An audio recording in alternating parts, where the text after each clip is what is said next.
Halo, halo, apa kabar? Kita ajak Anda ya, kami ajak Anda untuk ngobrol lagi bersama Bung Rocky Gerung. Bung Rocky tadi sebelum bukan tadi pagi ya, siang kita ini memang agak terlambat hari ini kita mainnya ya.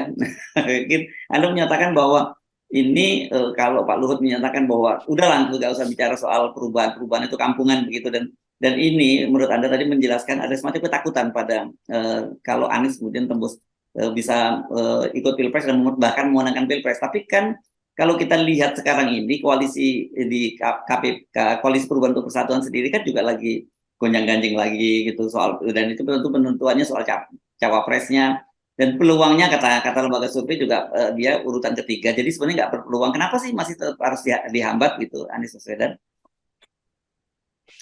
Kan memang mesti ada perubahan kan Jokowi nggak mungkin berlanjut. Jadi poin pertama memang presiden akan berubah, itu intinya tuh. Kenapa takut ya? Memang itu sirkulasi suksesi harus berganti kok. Berganti artinya berubah tuh. Sekarang kita hitung tuh, apa artinya kalau ada presiden baru? Ya pasti ada kampanye dengan model baru. Masa diulang-ulang kampanye Jokowi?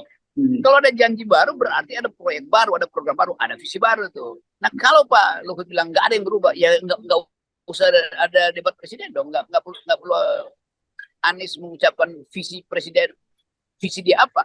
Nggak perlu Prabowo bilang visi dia apa? Nggak perlu Ganjar bilang visi dia apa? Jadi apa gunanya pertandingan politik kalau nggak ada pertarungan visi itu? Nah pertarungan visi itu menunjukkan berbeda visi dia dengan visi Jokowi. Kan itu intinya. Jadi kalau nggak berubah itu artinya Jokowi versus Jokowi versus Jokowi kan. Jadi ngaco itu.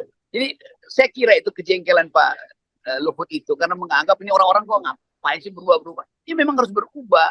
Yang nggak mungkin berubah adalah konstitusi, yang nggak mungkin berubah adalah NKRI, yang nggak mungkin berubah adalah Pancasila. Di bawah itu semuanya adalah turunan yang mengikuti situasi politik, situasi kemasuk akalan anggaran, situasi politik global, situasi protes milenial soal lingkungan hidup. Kan semua itu mesti dipantau oleh kandidat presiden dan itu yang menunjukkan oke, akan ada perubahan arah di dalam politik. Bukan bukan membatalkan ya dengan sendirinya udah batal. Begitu Presiden Jokowi mengucapkan pidato terakhir, ya udah batal seluruh rencana dia masa depan. Kan itu dasarnya begitu kan. Jadi nggak boleh seorang presiden itu mengikat presiden berikutnya dengan rencana 5-10 tahun ke depan. Nggak ada dalam tradisi demokrasi itu. Itu dasarnya. Ya. Nah ini yang menarik. Pak Luhut sendiri akhirnya tidak semata-mata menggunakan survei, tapi big data. Kata Pak ini kita jadi ingat nih kalau soal big data ini soal kampanye 3 periode ya. Pak Luhut menyatakan bahwa big data menunjukkan bahwa masyarakat kita lebih banyak yang tidak pro perubahan. Saya jadi berpikir-pikir ini apa sebetulnya terjadi kalau betul. Ada dua kemungkinan saja. Satu bahwa big data yang salah gitu atau jadinya big lie. Tapi yang kedua, kalau memang betul itu seperti katakan Pak Luhut, apa yang terjadi dengan bangsa ini gitu.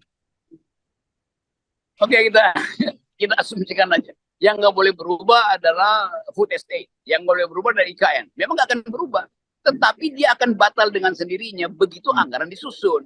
Kan itu cuma soal masukin anggaran. Betul lihat nggak bisa. Kalau begitu ya udah ditunda aja 20 tahun lagi misalnya. Ya nggak berubah juga. Tetapi dia udah dibatalkan dulu kan. Ya ide food estate misalnya kan pohonnya udah ditebang. Mau diapain lagi? Ya diterusin aja mestinya kan. Tetapi meneruskan itu bukan berarti seluruh APBN disiramkan lagi untuk numpukin food estate di Kalimantan, di Papua kan. Bukan berarti APBN itu kemudian hak terhadap kesehatan dan pendidikan dikurangi demi IKN. Kan coba kita hitung misalnya, perintah undang-undang adalah, kita lihat normanya itu. Perintah undang-undang cerdaskan kehidupan bangsa, karena itu 20% APBN harus masuk ke wilayah pendidikan. Perintah undang-undang adalah sejahterakan rakyat. Karena itu, menurut sistem internasional yang diajukan oleh World Bank bahkan, 15% harus masuk ke kesehatan. Jadi 20+15 sudah 35%. Yang disebut state spending itu, yang mandatory spendingnya itu. Berarti nggak ada lagi yang bisa dipakai untuk IKN. Kecuali pemerintah berikut, entah Anies, Prabowo, atau Ganjar itu mau membatalkan itu. Jadi akan dianggap loh, Anda diminta untuk 35% itu di-save aja tuh, jangan dipakai buat IKN. Kan itu dasarnya, itu juga udah melanggar konstitusi. Konstitusi bilang bahwa prioritaskan pendidikan dan kesehatan. Porsinya udah ambil 35%. Nah, 35% ini yang dipakai Jokowi untuk bayar utang sekarang tuh. Ini utangnya doang ya, bukan bunga pokok. Jadi nggak masuk akal kalau diteruskan. Itu logikanya simpel.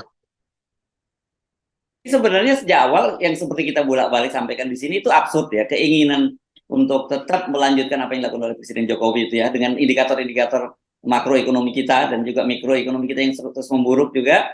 Dan seperti kita bahas kan, kendati sekalipun Gibran, katakanlah begitu yang jadi presiden berikutnya, tapi indikator-indikator ekonomi kita secara makro maupun mikro itu tidak memungkinkan dia untuk melanjutkan apa yang diwariskan oleh bapaknya kan. Kan masalahnya kenapa Jokowi ngotot, Jokowi beranggapan bahwa ide 10% pertumbuhan di awal itu bisa dilakukan oleh Anies, karena itu oke, lakukan, bisa dilakukan oleh Prabowo. Ya nggak ada, semua parameter ekonomi sekarang itu, bahkan IMF, Bank Dunia menurunkan tingkat pertumbuhan dunia karena kemacetan global supply. Jadi nggak mungkin nyampe 5%, bahkan udah nggak nyampe 5% masih mau dipakai buat IKN, kan itu gila tuh ide itu kan. Lain kalau misalnya IMF bilang, oke, Indonesia punya kemampuan untuk speed up ke arah 7% misalnya. Lalu ADB bilang, iya lebih dari itu, 7,8. Lalu bank lain luar negeri, pemerintah bilang, Indonesia bisa sampai 8. Ya udah, kita teruskan itu kan. Ini cuma soal efisiensi anggaran, itu, austerity itu. Jadi ini akan memberatkan Menteri Keuangan berikut tuh. Jadi presidennya bingung, presiden baru bingung, bagaimana ekonomi nggak tumbuh, mau apa yang mau dilakukan tuh. Bayar utang tuh, kita bisa bayar utang kalau pajak kita untuk bayar utang itu spreadnya rendah sekali atau sempit sekali, cuma 9%. Bagaimana bayar utang? Kan utang itu dibayar oleh pajak kita, bukan utang dibayar oleh pinjaman utang baru. Kan nggak begitu cara melihat politik, apalagi politik anggaran. Jadi kemasuk akalan yang simpel itu dibatalkan oleh ambisi seseorang yang nggak ngerti bahwa batas dari ambisi itu adalah APBN. Kan itu intinya. Oke, jadi kalau sekarang kemudian narasi perubahan itu dianggap sebuah satu keniscayaan seperti kita katakan oleh teman-teman di Partai Demokrat, saya kira memang seperti itu ya. Iya, itu Demokrat menghitung. Gerindra juga saya kira menghitung, cuman Gerindra nggak mau terang-terangan itu. Yes. Gerindra kan nggak seterang-terangan. Ini poin yang menarik ini. Seperti RPP itu. Itu intinya kan. Jadi Gerindra tahu bu, kalau dia memerintah boleh sekarang bilang kita rubah, tapi begitu saya memerintah potensial untuk saya ubah jelas tuh. Nggak mungkin Pak Prabowo bilang oke, teruskan anggaran APBN kita untuk IKN dan PTSD. Oh iya, dia berpikir justru dalam pertimbangan strategis Prabowo nanti tahun depan itu akan ada peningkatan ketegangan di Papua karena Amerika berpangkal sekarang di Port Moresby, akan ada ketegangan di Taiwan, di selat Taiwan, akan ada ketegangan di Cina Selatan, akan ada ketegangan di Indonesia, karena itu perkuat pertahanan. Jadi Prabowo akan datang dengan dalil karena dibutuhkan pertahanan maka IKN ditunda dulu ya. Siapa yang mau batalkan itu? Kalau nggak IKN, oh iya itu artinya kita nggak punya pertahanan untuk potensi perang dunia ketiga di 2 semester ke depan kan itu intinya begitu tuh. Jadi sangat mungkin Prabowo juga akan batalkan IKN kalau ada kondisi krisis di Indo-Pasifik. Itu masuk akal sekali itu. Ya. Itu variabel yang ada di depan mata kok. Ya, katakanlah sekarang ini semacam basa-basi lah gitu dari Pak Prabowo. Kalau kita nggak bisa kalau kita bisa menggunakan ngibulin Pak Jokowi gitu untuk mendukung Pak Prabowo jadi presiden gitu. Tapi dan sekalipun katakanlah toh nanti kan tadi sebelumnya kita bicara kemungkinan Pak Jokowi akan mengendalikan Golkar dan artinya dia masih bisa menekan pemerintahan yang akan datang, saya kira tidak juga cukup kuat kekuatannya untuk menekan katakanlah kalau Prabowo yang jadi presiden. Ya paling Pak Prabowo bilang juga Pak Jokowi yang nggak akan berubah adalah jaminan saya bahwa Pak Jokowi nggak akan dipersoalkan dulu, tapi diam aja ya. Kira-kira begitu dalam hati Gerindra kan intinya kan.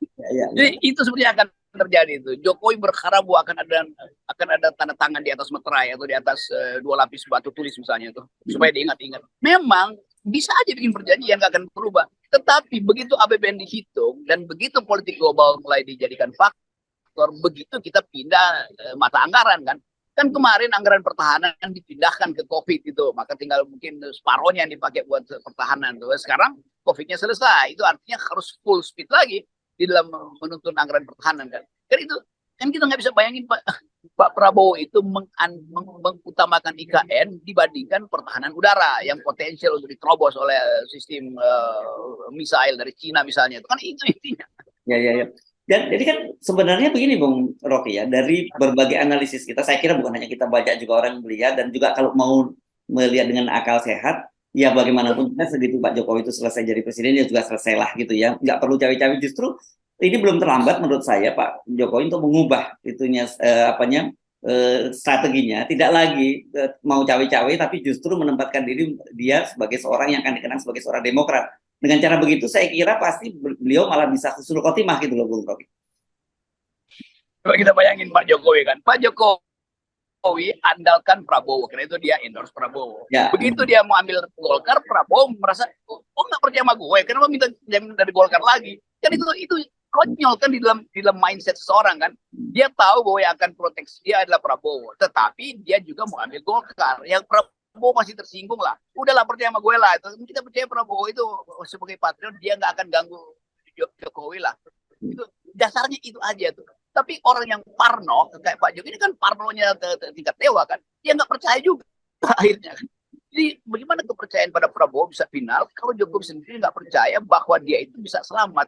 Dia mesti percaya bahwa dia selamat. Nggak akan ada orang Indonesia mengganggu Jokowi, itu intinya tuh. Ya, tapi ya. kalau itu dia anggap sebagai yaitu mainan kecil doang, maka mainan besarnya dia ingin berkuasa terus. Karena itu dia perlu partai kan, gitu aja dah.